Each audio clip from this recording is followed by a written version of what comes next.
works. So what happens when this land is tight? Is that when we start getting in technology, we call it scope creep. Okay. You just keep going out a little Yeah. further, and way out there isn't as far as it used to be. Okay. Is that what happens? That you continually look further out for land? No. Okay, so it doesn't work like that. It does not. In an ideal world, there is infill. So you would ideally, because you have to have the infrastructure. Infrastructure is a big impediment to actually building. Okay.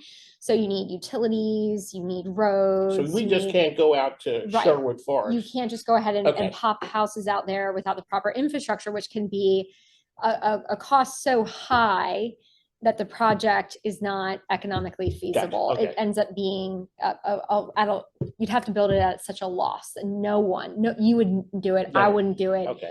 Your parents wouldn't do it. Nobody would do it. So we need infrastructure in order to do that, which in most cases doesn't exist. But then there's also infill projects. And, it's tough. We need housing, and even people who are supportive of housing oftentimes don't want it built right next door. Yeah. So then you get, what is called not in my backyard. Yes, it's a number of times that happens. On the index level, is it different between, say, commercial and residential builders? Yes. And I have no insight for you on commercial. I just wonder, so just you're in the industry, you're in the business. Do you think it's higher? Because it seems to be a ton of commercial properties just going up.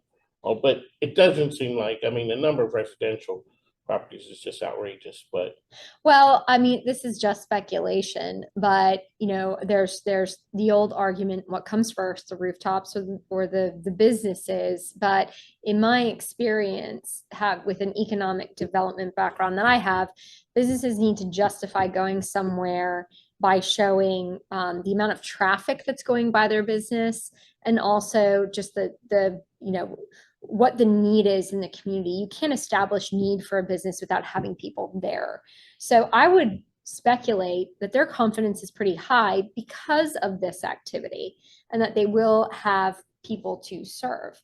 And Richmond has been benefiting from migration patterns from other cities across the nation that have higher costs of living. Yes. Or, they just want somewhere that's going to be, we're biased, but I think we're the best place in the nation. And other people are recognizing that. We've seen more people from outside the state relocate to Richmond. I'm one. No way. That is true. So I figured you were from here. You could have mistaken me.